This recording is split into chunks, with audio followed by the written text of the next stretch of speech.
Hello and welcome back to our channel. We are back at the UK home extension project that we have been working on for the past couple of weeks. In this video we are going to be taking a closer look at doing the slap throughs, moving into the existing house. We're going to be cutting out the window, removing the French doors, and we're also going to be putting down the floating floor with the 45mm battens and the tongue and groove flooring. Now I just want to say before we get into the video a massive thank you to everybody who has been supporting us so far, and if you have hit that like and subscribe button in any one of our videos, I massively appreciate you. Now the roofers are also on site today, however that is in a whole separate video depending on when you are watching this. It's the warm deck roof video if you want to catch what the roofers are up to doing the soffits and fascias. Now I'm super excited today because I've never actually used a sill saw to cut through an existing opening of the house, but this one's super easy because there's no lintel, there's no acro props. So without further ado, let's get into the video and let's see how I got on with cutting through the slap throughs.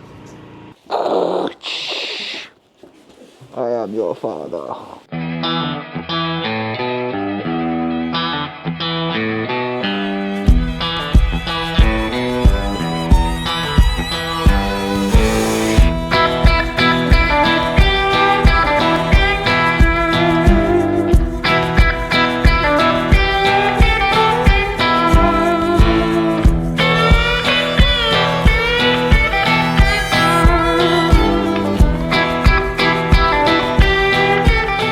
Right, moving on to the second window. This one's a wee bit trickier because we've got to have the opening cut out for the door for going through. This is obviously going to be the new bedroom where you guys are standing right there. Quite a wee bit like excited for it. I've never really done it before, usually we leave it to the brickies, but as it says, there's no lintel or anything going in, so it's literally just a straight cut down here and a straight cut down here. But first things first, let's get the window out and get the sill out.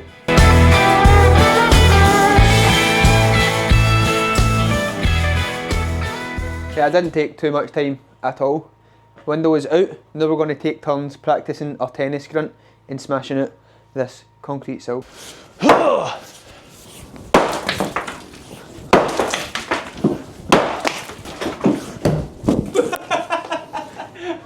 that's a gutter. The dwang done you. Put that in the fell. You that shot? Aye, sound. Yeah. I nearly fell over, man. Keep your. You get a good footing in this game. Oh yeah. Oh, he's a big handsome man, isn't he? Oh, think all the female subscribers I'm going to get for this, Stephen. Yes. Oh, yes. My granny watches these videos, she'll be having a heart attack. That was the fun part, isn't it? Bloody clean it all up. Right, just when you thought it was going so well, there's no attachment on the hose, which means we can't use a garden hose to attach to the still saw, which means there would be dust everywhere and it would be unsafe practice. So I'm going to go and get the right attachment for the hose, and Jodie and Stephen are going to stay here and they're going to remove these French doors, so we're leaving the trusted hands to them, and they're also going to start lifting the laminate flooring that's in these two rooms. See you soon. You're just annoying me today. Fucking boot it off. My music. Tay-tay. Nice to meet you, where you been? I can show you incredible things. I am no longer in the burst out greeting club. I went down the street, there's a guy pressure washing, and I literally just asked him, can I borrow one of these? And he went in his van and he had like 5 of them. So we can now get the hose on. We're going to still take out these French doors and then we can get cutting the opening, which I'm super excited to do. Right, we're just going to mark out where we're going to be cutting this door opening. So what I'm going to do is I'm going to put timber on this wall when I come to reframing it, just because it will give us something nice to fix our plasterboard to, and it will give us something nice to fix our door frame to. So I'll do that on both sides if you like, and there'll be like timber going through there. So we'll take that 45 into consideration, and then we'll have a 30-inch door. There's no specific size on the drawing what the architect wants for a door. So a standard door would be roughly 30 inches or 762. So we're just going to measure 762 off of that. Then we're going to add on plasterboard, obviously because there'll be plasterboard on that side, just 15mm. And then we're going to need a door frame. So the door frame's 33mm, so add on 66. And that's roughly where our frame's going to go. Add on another 12mm for the plasterboard this side. It's going to be right there. So we can plumb that line down, and that's exactly where we're going to cut. Right, so I'm happy with there. So that'll be the line that I'll follow when I cut. And I'm obviously just going to continue the line down from this side. Obviously I want to be as accurate as possible, but we can obviously sweeten it as we go. See, as we redo the timber, redo the door frame, redo the plasterboard. 5mm here, by the time we come to put the door frame in, we can always pack the door frame, get that perfect. But you know me, I'm a perfectionist. So there's that line to cut down. Going to measure and mark on the inside, so that when it comes to it, I can just cut the inside as well. We're ready to do this cut out slap through. It's super easy. Obviously there's no lintel going in here, so no acro props needed. It's literally just cutting out the small section of wall, all measured and marked out. Now PPE is something that is very important and something I'm guilty of. I've not always been Mr. Perfect when it comes to PPE, but you guys love to remind me in the comment section. In this instance, when doing this type of work, I'm always going to wear my PPE, ear defenders, goggles, and I've got a dust mask as well. This one's pretty nifty, hooks onto your tool bag if you need it. So it's the first time using it as well. I like a fresh one. I don't really like using reusing ones, but this one comes with like extra pads and stuff, so I'll leave that in the description down below if you're interested in this dust mask. And let's get this wall cut open. It's pretty cool, isn't it?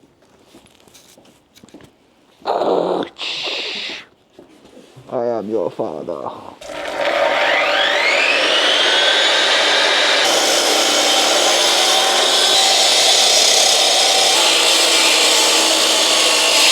I'm fucking soaking. Gonna need a bloody puddle pump to get rid of the water.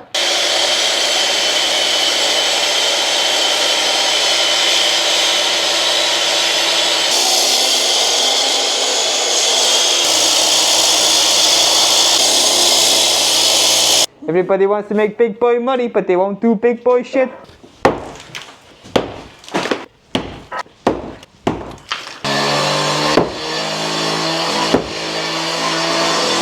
Start taking these around the side, mate. Even though the floor is coming up in this room and we're going to rip everything out, we're not going to use water, which we think is the best solution, because we think we'll just end up soaking the full place, could cause rot, the water could go down the sole.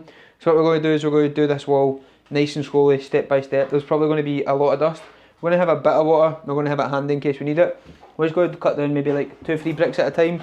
2 or 3 bricks at a time, take a course off, let the dust settle, tidy up as we go, and just do this one nice and slow. Obviously we're still working in a live house. Let me know if you would do this any differently. I think this is probably the best way to do this without absolutely soaking the place.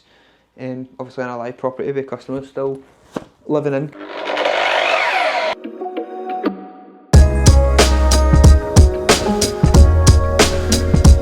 Dusty, dusty, dusty.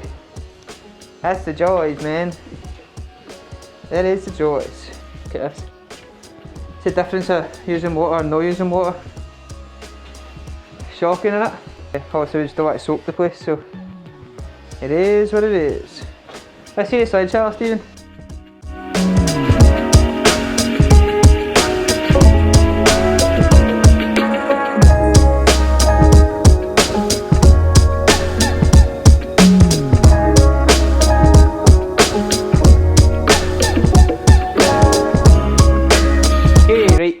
After lunch, we had a big tidy up. We're pretty much sound in this room. All of the slap through is complete here, which I'm really happy about. The fact that this opening is formed. Now, in this part of the extension, we're ready for the flooring to go down, but while we're dirty and while we're bogging, we're just going to continue on with what we started this morning when we had the hose disaster. We're going to continue getting these French doors out, which seem to be more of a pickle than seems. We might need to cut them up a wee bit. We'll see how it goes. Get all the laminate flooring lifted in the living room, and then that means tomorrow when we can come in, we can get right in about putting down the battens and the tongue and groove flooring, and we should be on to a winner tomorrow, and that'll leave Friday, which is when we're going to do the sheeting of the ceiling, the walls, etc. So let's see how these French doors come out.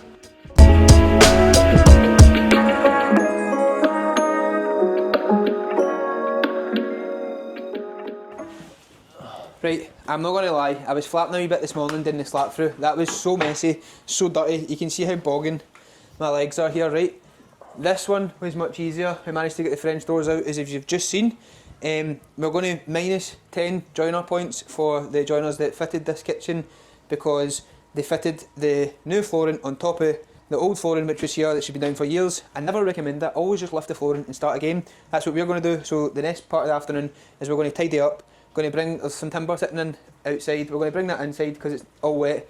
We're going to lift all this laminate flooring, and we're going to get it all prepped. I've got a new toy that I'm excited to show you all for finding the levels. We're going to see the difference levels in this floor to the other slap out, and then we're going to try and work out what we're doing. We'll probably just put all the battens out over the floor and put the extension floor down and then deal with each level. But that's later on in the video. This part we're literally just going to lift the laminate flooring. Let's go, my guy. Hey, tagged in. Here we go. I'm just going to get a good couple of bits up and then I'll make a pile. Smells like the cadet hole. I'm talking about that, man, smells cadet hole. That's all coming up no bad. See, at this part in a renovation, this is the part where it gets worse, and if you've got a good builder or a good joiner in to do it, trust the process, because it all gets better for here. The last part of wrecking the gaff, and then we'll put it all back together. Nice, better than new. If you've got a rubbish builder, good luck. But look at that grand job. When's the good one showing up? Oh, don't tell me it's underneath the skirting. Oh, it is as well. Oh no, the flooring's underneath that. Right, that side's going to be a nightmare. That side's going to be a nightmare, I'm telling you. This side's going to be a dodo. That belly's like soggy and like stuck to the floor. Aye. Ugh. Moist. Come on. Plumber's got a good patch, didn't he? I know. God's sake, Mark. Give me my work. Oh, in all fairness, I think he's tried to repair it. So you're Brad Pitt. That don't impress me much. Just like a hatch. Nice wee hatch. What's that again? Still game. He knocks down the full wall. I didn't realise the bricks were going to come out so easy. Ow, ow, ow, ow, ow. Oh, I got my hand stuck. Why is it always I'm always hurting my hands? Mate, I'm going to get to like 80 and be like the guy for fucking Scary Movie. This is my strong hand. It should find the same hole. Wait. Come on, you motherfucker. Hello. Right, this is the problems you come across when it comes to the renovation part of an extension. So this one's quite a simple problem.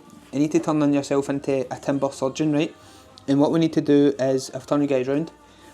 Underneath you can see we've lifted all the floor, I've lifted all the lino. There was four layers of finished floor coverings over this, and the last parts of it were this linoleum lino floor, which is sticky and disgusting and it's got all the glue on it, and this part of laminate flooring that they've just fitted the entire kitchen on top of. Luckily enough, on this side here, they didn't actually fit it on top of that. They were smart enough to remove it, but it's underneath this. So what I think I'm going to do is make sure all the legs are down on the right side of the larder more than the centre. So more than the centre, so see that's the centre one. I'll go up, I'm going to use a stick, I'll go up here with the multi-tool as far as I can. Lift these back legs on this side, so it's a free back there. Lift these ones, surgically remove half of it, and then put the legs down on that side and try and lift the other side, slide it out and make sure all the legs are properly propped in place and the ladder isn't going anywhere. Wee bit of problem solving, wee bit of time, but we've actually did quite well. Stephen's just literally tidying up all the mess right now. But anyway, that's what I'm up to. Right, wish me luck. I hope this works. If no, I'm going to have a fridge, double oven on top of my head. I don't know, I can't mind if my emergency contact's still my ma, but don't phone Jodie, because she'll just say, why did you do that?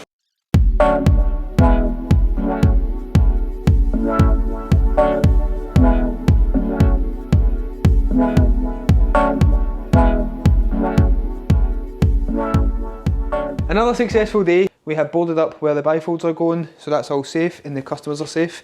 At night time, the bifolds are getting fitted tomorrow, which will be in the next exciting video. So thanks for the support, and as always, if you like this video, make sure you like and subscribe, and I'll see you in the next one, because we're going to be doing the floating floor.